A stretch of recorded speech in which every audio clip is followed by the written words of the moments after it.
Select రాస్తాం first. అంటే common ఇది సెలెక్ట్ సెలెక్ట్ కాలం నేమ్ అన్నమాట ఇది.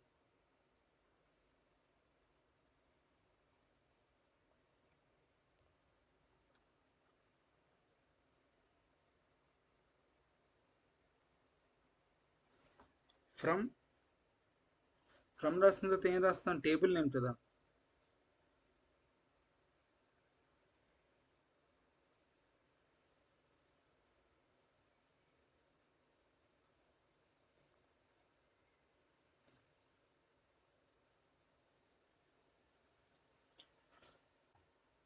Wear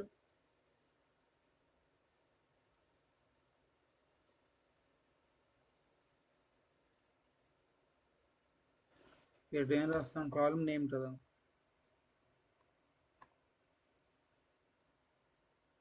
column name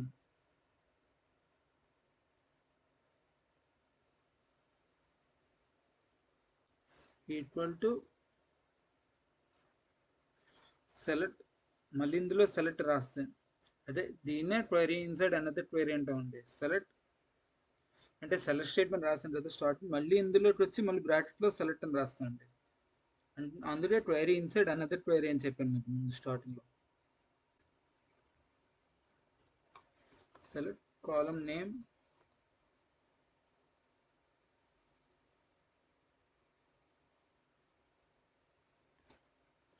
from table name.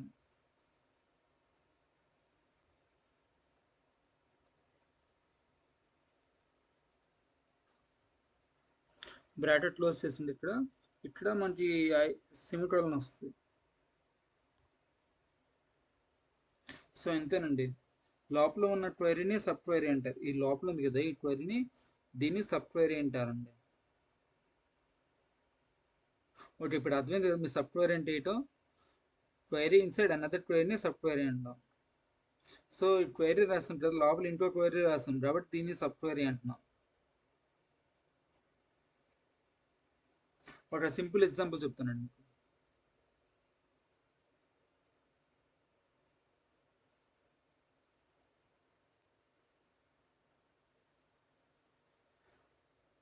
మన దగ్గర స్టూడెంట్స్ టేబుల్ ఉందనుకోండి. స్టూడెంట్స్ టేబుల్ అంటే ఏముంటాయి? ఐడి ఉంటుంది.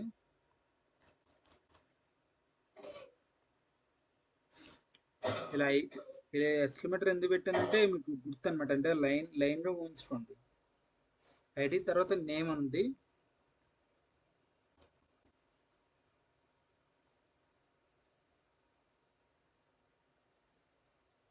ఇక్కడ మార్క్స్ అన్నమాట.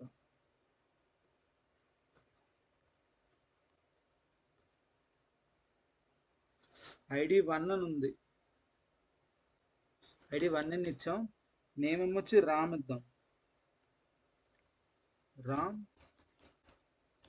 మార్క్స్ వచ్చేసరికి 8 ఇద్దాం. ఇప్పుడు 2 ఐడి నెంబర్ 2 ఏమిద్దాం అంటే స్నేహ ఇద్దాం.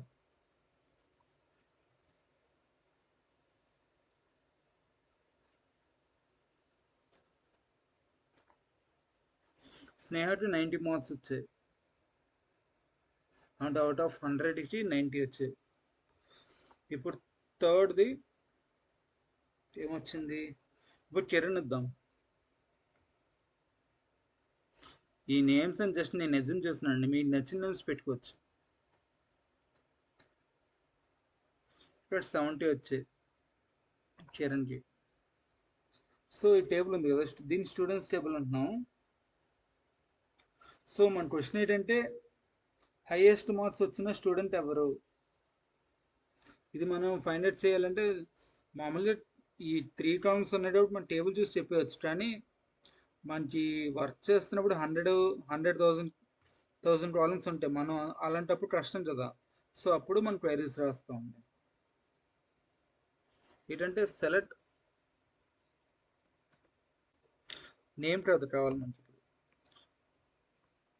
అంటే మన క్వశ్చన్ ఏంటి? హైయెస్ట్ మార్క్స్ వచ్చిన స్టూడెంట్ ఎవరు? హైయెస్ట్ మార్క్స్ వచ్చింది ఎవరు? స్నేహ కదా. సో మనం చేస్తే స్నేహ రావాలండి.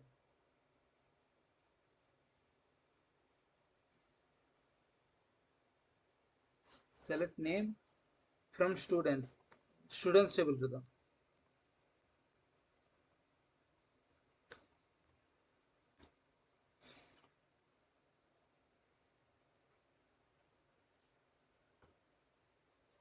వేర్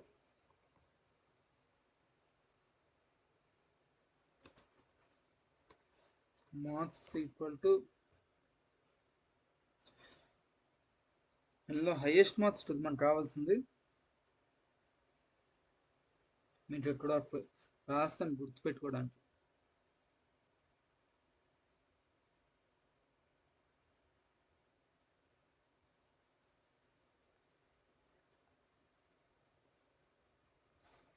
హైయెస్ట్ మార్క్స్ ఎవరు?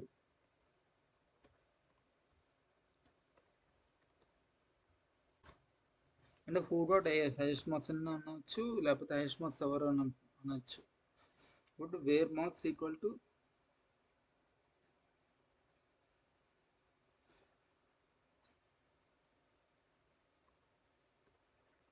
select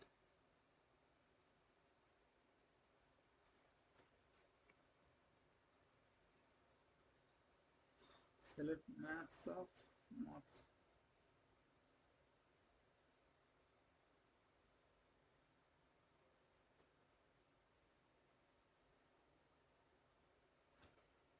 from ఇది ఏ టేబుల్? స్టూడెంట్ టేబుల్ కదా, ఫ్రమ్ స్టూడెంట్స్ అని. సరే, సో ఒకసారి చూడండి, స్టూడెంట్ అని ఇచ్చాము, స్టూడెంట్స్ అని ఇచ్చాము. అంటే మళ్ళీ ఒకవేళ ఇట్లా స్టూడెంట్స్ అని ఇచ్చి మళ్ళీ స్టూడెంట్ అని ఇచ్చాము అనుకోండి, వెరీ రౌండ్ వస్తుంది.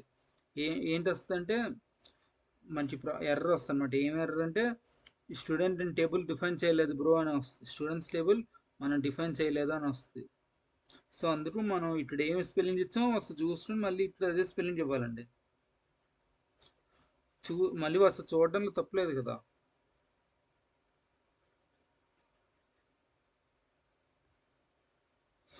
ఇదే క్వైరీ మీరు SQL లో రన్ చేసి చూడండి, మ్యాక్సిమం ఎవరికి ఎక్కువ మార్క్స్ వచ్చాయో తెలుస్తుందండి.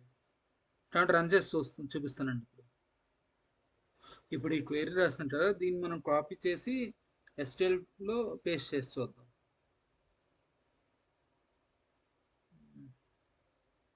SQL ఏది? ఓకే, SQL లో కొంచెం మార్చడం కన్ఫ్యూజన్ ఉంది.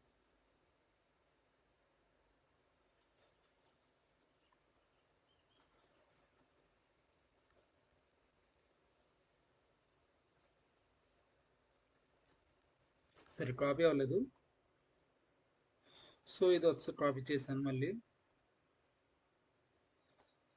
స్టూడెంట్స్ అని వస్తుంది.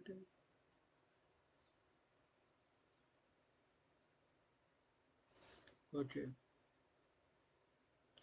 ఇది కాపీ చేశాను కదా, ఇప్పుడు పేస్ట్ చేస్తున్నాను.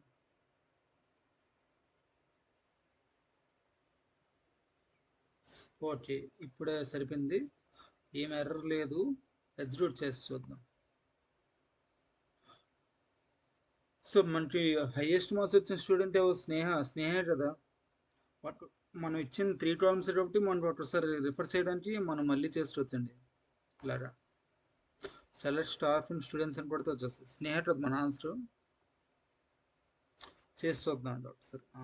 ఇప్పుడు చూడండి, ఇందులో స్నేహ కదా 90 వచ్చాయి. సో మనకు వచ్చిన ఆన్సర్ కూడా రైటే. అంటే 90, సెకండ్ రామ్ వచ్చి థర్డ్ కిరణ్ వచ్చాడు కాబట్టి ఫస్ట్ స్నేహ ఉంది. మనకు వచ్చిన ఆన్సర్లో కూడా స్నేహ కాబట్టి రైట్ అని.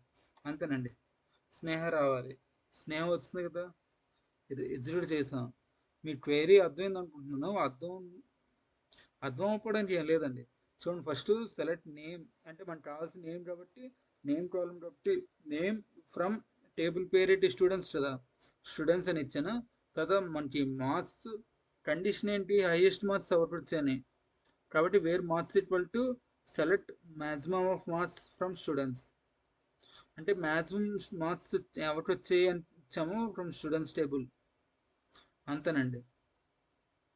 సో మీకు ఇది అర్థమైంది అనుకున్నా. మీకు ఏమైనా ఇందులో ఏమైనా అర్థం కాకపోతే మీరు నాకు కామెంట్ చేసి అడగండి. వెంటనే మీకు వితిన్ 24 hours కాల్ చేస్తానండి.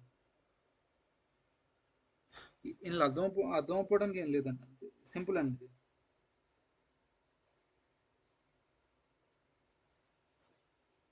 ఒకవేళ మనకి ఎన్ని మార్క్స్ వచ్చే స్నేహకి కావాలంటే ఇలా చేయండి. సెలెక్ట్ అని ఇచ్చాను కదా, సెలెక్ట్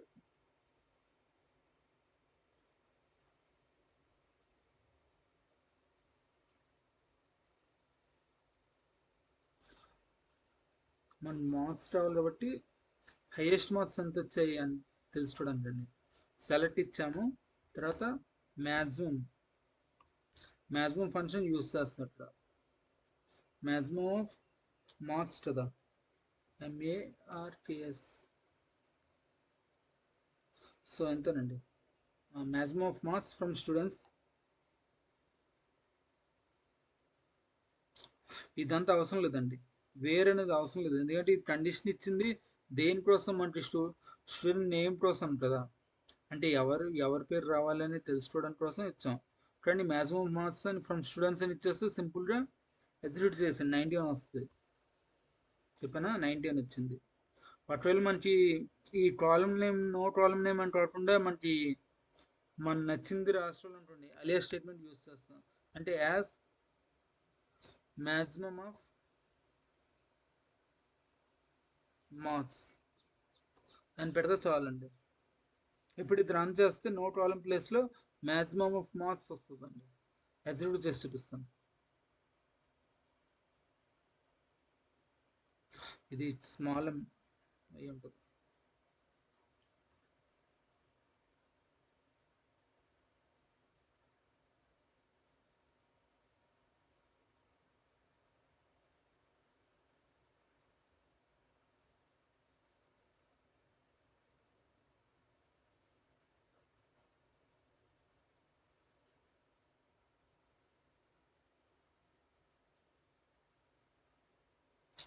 సో అలియా స్టేట్మెంట్ ఇక్కడ అవ్వదండి అలియా స్టేట్మెంట్. సో ఇలాంటి 91 వచ్చింది కదా, అంతే. అంటే మనం అందులో హైయెస్ట్ మ్యాక్సిమం మార్క్స్ అవటాలని పెట్టామంటే మనకి వక్ర వాల్యూ వస్తుంది కదండి. అంటే హైయెస్ట్ వాల్యూ అంటే ఇచ్చాం కాబట్టి మనం వన్ వాల్యూ రావాలి. సో మనం ఇది ఈజీగా ఐడెంటిఫై చేస్తాం, నో ప్రాబ్లం ఏమన్నా పర్లేదండి. సో ఇంతేనండి క్వైరీకి. ఇప్పుడు మీ టైప్స్ ఆఫ్ సబ్ క్వైరీస్ ఎన్ని టైప్స్ ఉన్నాయో నేను చెప్తానండి. ఓకే.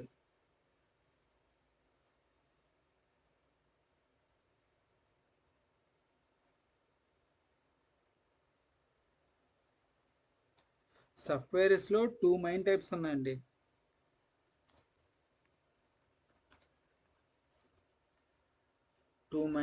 ఉన్నాయి. ఫస్ట్ ఏంటంటే సింగిల్ రో సబ్ క్వైరీ అండి. సింగిల్ రో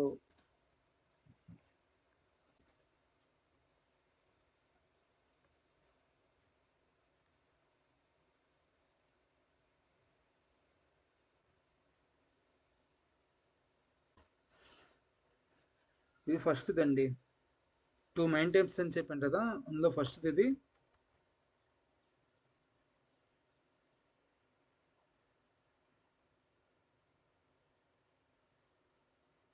సెకండ్ వచ్చేసరికి సింగిల్ రో sub query. Second multiple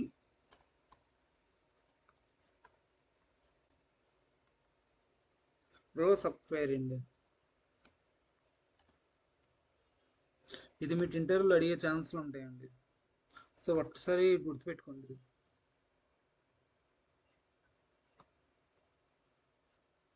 so అర్థమైందా, అంతేనండి. సో 2 మెయిన్ టైప్స్ ఉన్నాయి, సింగిల్ రో సబ్ క్వైరీ అంటే ఏంటి, మల్టిపుల్ రో సబ్ క్వైరీ అంటే ఏంటి చెప్తాను ఇప్పుడు. సింగిల్ రో సబ్ క్వైరీ అంటే ఒక వాల్యూ రిటర్న్ చేస్తుందండి. సింగిల్ రో సబ్ క్వైరీ అంటే 1 వాల్యూ రిటర్న్ చేస్తుంది. ఇప్పుడు దీని ఎగ్జాంపుల్ చెప్తాను మీకు.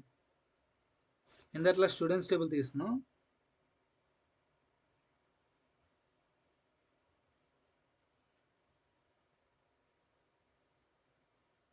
Select for select all from students అంటే మన స్టూడెంట్స్ టేబుల్ అన్ని కాలమ్ సెలెక్ట్ చేసాం, నా దీని అర్థం అండి. From students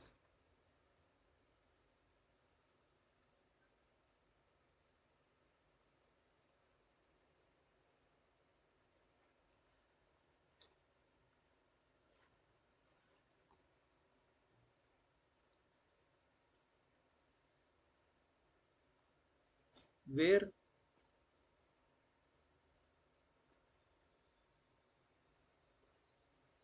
moths greater than sub query అని ఇచ్చాం కదా మనం, అంటే లోపల ఇప్పుడు ఇంకో క్వైరీ రాస్తున్నానండి. Select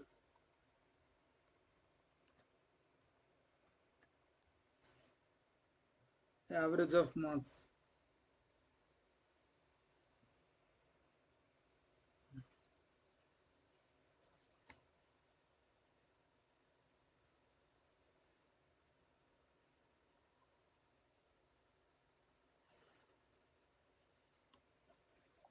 from student table name ఏంటి? స్టూడెంట్స్ కదా.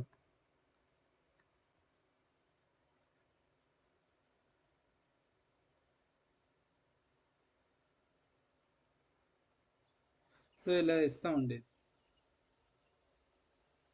అంటే యావరేజ్ కన్నా ఎక్కువ మార్క్స్ ఉన్న స్టూడెంట్స్ తీసుకుంటుందండి.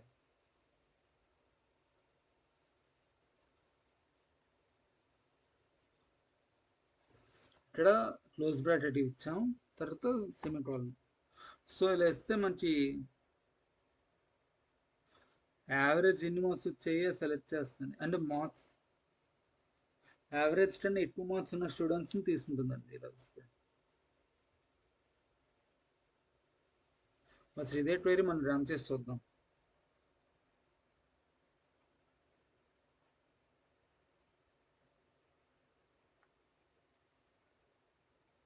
సో ఇచ్చాం కదా. సో స్నేహ వచ్చింది, స్నేహ 90 మార్క్స్. అంటే ఇక్కడ మనం స్టార్ ఇచ్చాం కాబట్టి అన్ని కాలమ్స్ సెలెక్ట్ అవుతాయండి.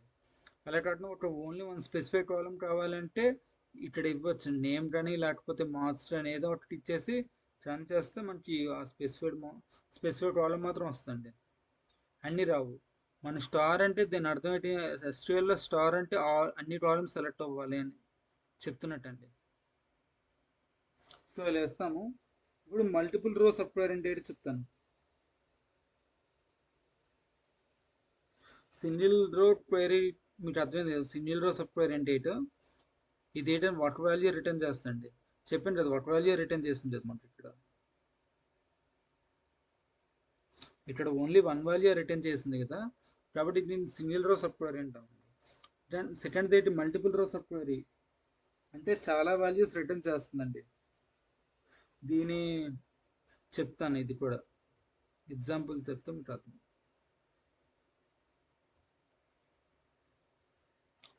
ఏంటంటే select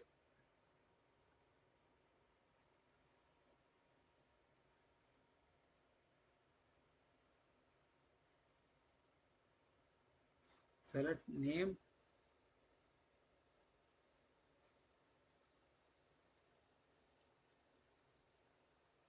from table at students కదా. ఇలా ఇచ్చాం. తర్వాత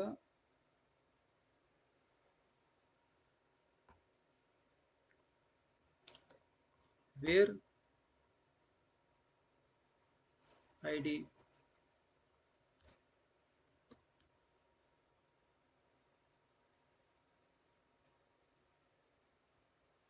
సెలెక్ట్, ఇక్కడ ఇంకో సాఫ్ట్వేర్ కదా ఇది, మల్టిపుల్ రోస్ వస్తాయండి ఇక్కడ. సో అలా పెట్టాం. Wear ID select ID from select ID from marks.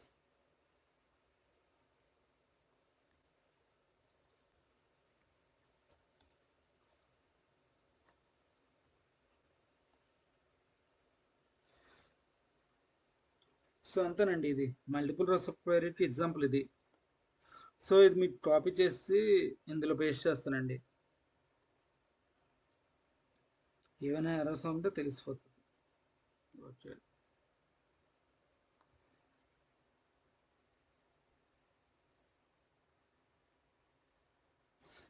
ఇచ్చాను కదా. ఎగ్జిక్యూట్ చేసి చూద్దాం.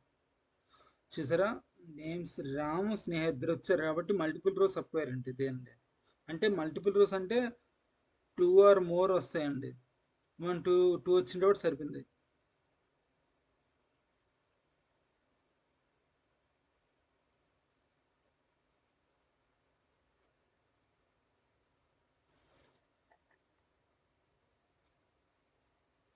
అంటే ఇన్ యూస్ చేసి మల్టిపుల్ వాల్యూస్ని హ్యాండిల్ చేస్తాం అంటే ఇన్ యూస్ చేసి మల్టిపుల్ వాల్యూస్ని హ్యాండిల్ చేస్తామండి. ఇక్కడ టూ వచ్చే వాల్యూస్ ఇందాక వన్ వచ్చింది కదా, అది దాన్ని సింగిల్ రో సబ్ క్వెరీ అంటారండి. ఇప్పుడు ఇక్కడ టూ రోస్ వచ్చింది కాబట్టి దీన్ని మల్టిపుల్ రో సబ్ క్వెరీ అంటామండి.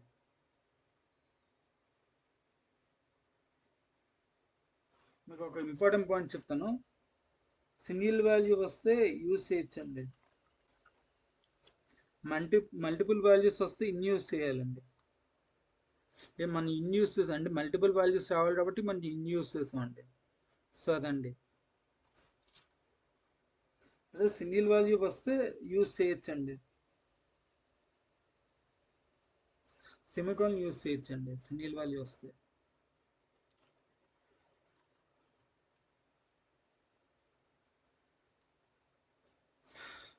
మల్టిపుల్ వాల్యూస్ వస్తే ఇన్ యూస్ చేయాలి, లేదంటే ఎర్రర్ వస్తుందండి. మీకు ఒక రియల్ టైం ఎగ్జాంపుల్ చెప్తాను.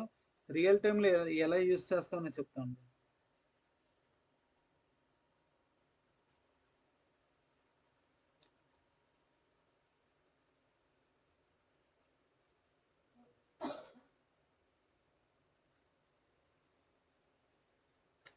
రియల్ టైంలో ఎలా యూస్ చేయాలంటే first highest highest salary employee కావాలన్నా, కింద మనం ఫస్ట్ ఎగ్జాంపుల్ చెప్పాను కదా, అప్పుడు అలాంటి కేసుల్లో మనం యూస్ చేయొచ్చండి. నెక్స్ట్ యావరేజ్ కన్నా ఎక్కువ మార్క్స్, యావరేజ్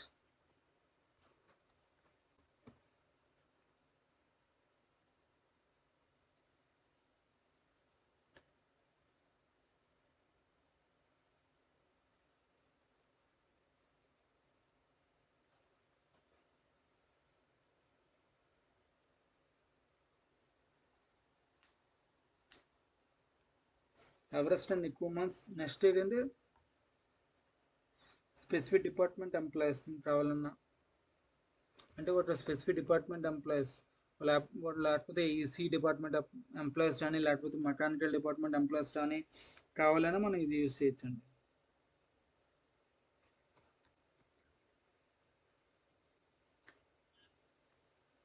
సబ్ క్వెరీ అనేది.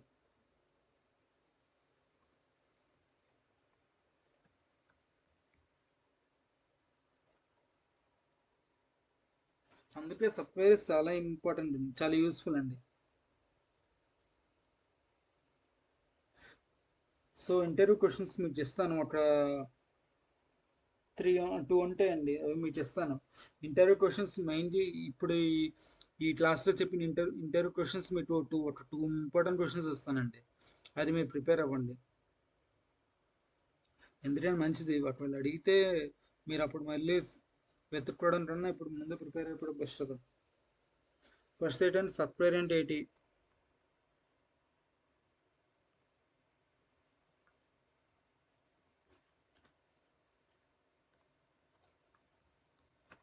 సబ్ క్వెరీ అంటే ఏంటి. సెకండ్ క్వశ్చన్ ఏంటంటే సబ్ క్వెరీకి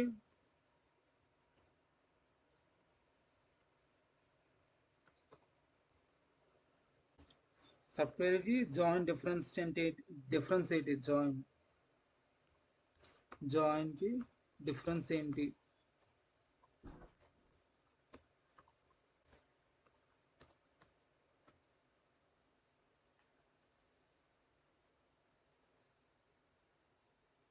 దీని ఆన్సర్ సింపుల్ అండి. సబ్ క్వెరీ అంటే ఏంటి అంటే ఏం చెప్తారు, క్వైరీస్లో ఎనదర్ అంటే ఒక క్వైరీలో ఇంకో క్వైరీ పెడితే దాన్ని సబ్ క్వైరీ అంటామండి. చెప్పాను కదా మీకు ఆల్రెడీ. సబ్ క్వైరీ అంటే ఏంటి, క్వైరీలో ఇంకో క్వైరీని పెట్టేదాన్ని సబ్ క్వైరీ అంటామండి. జాయింట్ టేబుల్స్ని కంబైన్ చేయడాన్ని